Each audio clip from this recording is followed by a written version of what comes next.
সতী তিথি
বৃন্দাবনে রাধারানী এক ঝুলনার তৈরি করল।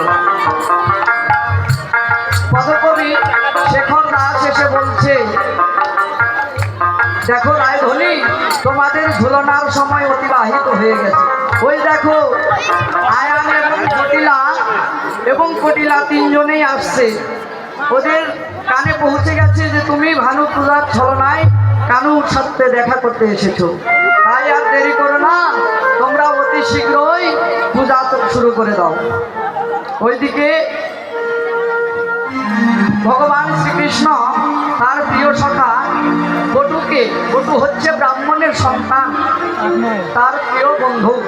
এখন বটুকে সঙ্গে করে ভগবান শ্রীকৃষ্ণ চললেন। বটুকে বলছে, বটু, আজকে আমি রাধারানীকে নতুন রূপে দেখা দেব। কি নতুন রূপ? আজকে আমি ব্রাহ্মণ সেজে রাধারানীকে দেখা দেব। বেশ ভালো, তবে ব্রাহ্মণ সাজতে হলে তোর মাথার যে ঝুঁটি আছে ওই ঝুঁটি খুলে ফেলে দে, আর একটা শিখা তৈরি কর, শিখা বন্ধন কর। এবার যেহেতু বটু বলেছে তার ঝুঁটি খুলে ফেলতে হবে, ভগবান শ্রীকৃষ্ণ ঝুঁটি খুলে ফেললেন এবং পূজার সম্মুখে গেলেন। তারে দেখে হইয়া খুশি এলায় মাথার কে, তারে দেখে হইয়া খুশি এলায় মাথার কে,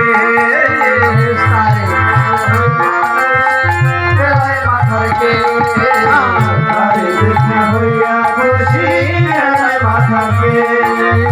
রসিক নাগর রসের সাগর ধরে ব্রাহ্মণ বে, রসিক নাগর রসের সাগর ধরে ব্রাহ্মণ বে। ভালে ফোটা কোষাকষি করে, ভালে ফোটা কোষাকষি করে। ছোট কথা মোটা গতি কোটি কোটি করে, ছোট কথা মোটা গতি কোটি কোটি করে।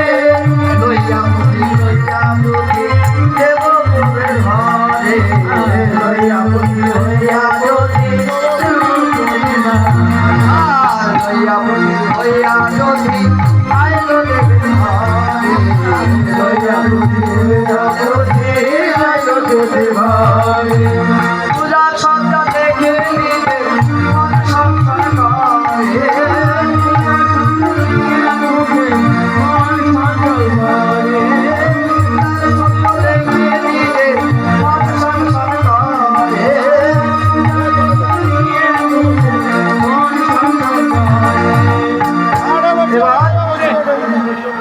রাধারানী বটু বলল যে রাধে, আজকে তোমাদের আমি এক এমন ব্রাহ্মণ নিয়ে এসেছি, সিদ্ধ পুরুষ, হিমালয় থেকে এসেছে, ব্রহ্মচারী। তো বলছে যেহেতু ব্রহ্মচারী আমরা তার একটু চরণ স্পর্শ করি। বলছে না না, চরণ স্পর্শ করা যাবে না, কারণ তিনি নারী বদন দর্শন করেন না। বলছে বেশ, ব্রহ্মচারী যেহেতু তাহলে পূজা তো ভালো।